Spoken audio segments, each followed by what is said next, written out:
हे पहा, जे चित्र आपण त्या ठिकाणी पाहिलेलं आहे, 82 दिवसाच्या नंतर एसपींनी त्या प्रकारावरती गुन्हा दाखल केलेला आहे. त्या राष्ट्रवादी काँग्रेस पक्षाचे उमेदवार राजेसाहेब देशमुख, त्यांचा बॉडीगार्ड ॲडव्होकेट माधव जाधव यांच्या बाबतीमध्ये कशा प्रकारचं वर्तन त्या ठिकाणी केलं जातंय. अगदी त्यांना म्हणजे बॉडीगार्डला सुद्धा चुटकी वाजवून, पोलिसांना चुटकी वाजवून, हे कोणाच्या जीवावरती हे लोकांनी केलेलं आहे. आणि परत त्यांना मारहाण सुद्धा केली. आणि या प्रकाराचा फटका महायुतीला बीड जिल्ह्यातल्या इतर 5ही मतदारसंघात बसलाय. आम्ही 10-5 हजार मतं आमचे कमी झाले. हा जो प्रकार झालता तो त्याच दिवशी व्हायरल झाला होता.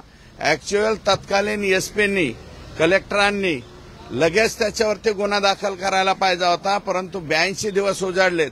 हे चुटक्या वाजवणारे, हे पिस्तोलवाले, हे गुंडाड जे आहेत, हे सगळेच्या सगळे जेलमध्ये गेले पाहिजेत अशी आमची मागणी आहे.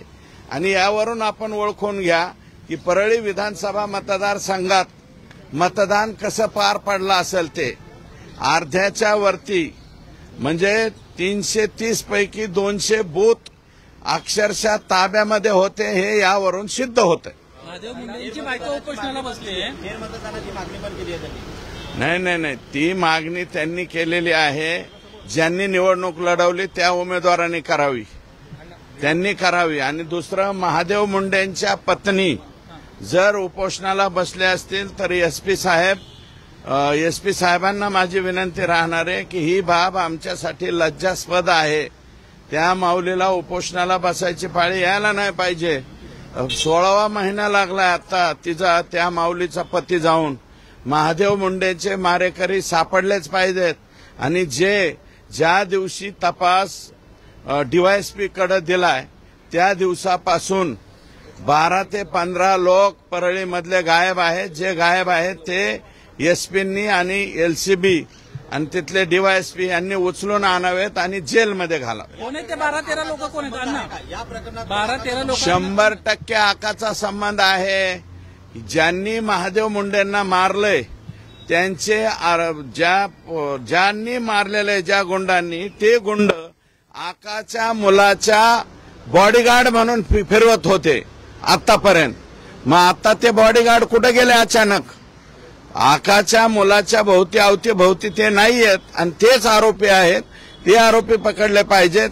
मी 100% महादेव मुंडेंच्या सौभाग्यवती ज्या त्या ठिकाणी बिचारी माय माऊली उपोषणाला बसले, मी 100% त्या माऊली बरोबर आहे. मुख्यमंत्र्यांची भेट घेतली तुम्ही अण्णा, मुख्यमंत्र्यांची भेट घेतली. हे जे 15-16 नावं तुम्ही सांगताय ते नावांची तुम्ही त्यांना लिस्ट दिली का आणि काय चर्चा झाली एकंदरीत? हे बघा, या नावांची एसपीला मी यादी दिलेली आहे, डिटेल पत्र दिलेलं आहे. महादेव मुंडेंच्या बाबतीमध्ये काय काय झालेले आहेत, कोणाकोणाचे मोबाईल डिटेक्ट केले पाहिजेत, कोणाकोणाचे जे आहे सीडीआर चेक केले पाहिजेत, याचं डिटेल पत्र मी एसपी आमचे जे जिल्ह्याचे नवनीतजी आहेत त्यांना दिलेलं आहे. त्यांनी लवकरात लवकर आरोपी पकडावे अशा प्रकारची जिल्हाधिकाऱ्यांची भेट घेतली.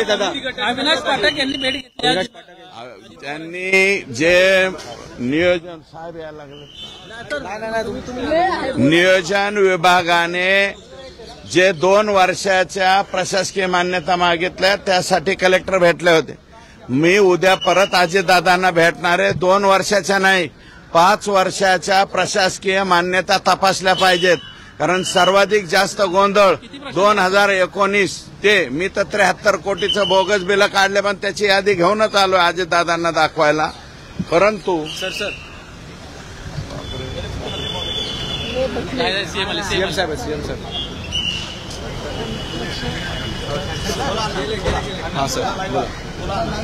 2019 पासून सर्वाधिक जास्त गोंधळ 2022-23 पर्यंत घालण्यात आलेला आहे बोगस बिलांचा. नियोजन विभागाने जी चौकशी लावली ती फक्त 2023-24 आणि 24-25 आत्ताची लावली.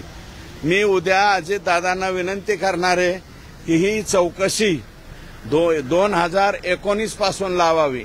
कारण सर्वाधिक जास्त गोंधळ हा 2019 ते 2022 या कालावधीमध्ये केलाय आणि जुलैमध्ये परत आमचं महायुतीचं सरकार आलं एकनाथ शिंदे साहेब आणि देवेंद्रजींचं. मग ते गोंधळ बंद झाला, पण तो गोंधळ तिथपर्यंत होता. 25/6/2023 पर्यंत अखेरची बोगस बिलं काढण्यात आलेली आहेत.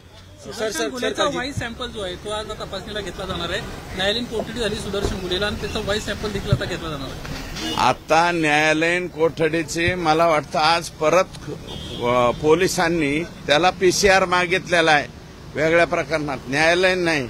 आता ते परत पोलीस कस्टडीमध्ये आला असेल असं मला वाटतं आणि त्याचे व्हाईस सॅम्पल घ्या, काय घ्यायचं ते घ्या आणि त्याच्यावरती लवकरात लवकर हे तुम्हाला सांगतो यांच्यावरती ऍक्शन झाली पाहिजे, चार्जशीट दाखल झालं पाहिजे आणि हे लोक फाशीला गेले पाहिजे. महाराष्ट्रातील ताज्या बातम्यांसाठी बघत रहा टाइम्स टुडे टीव्ही. सोबतच शेअर करा, सबस्क्राईब करा आणि बेल आयकॉन प्रेस करा.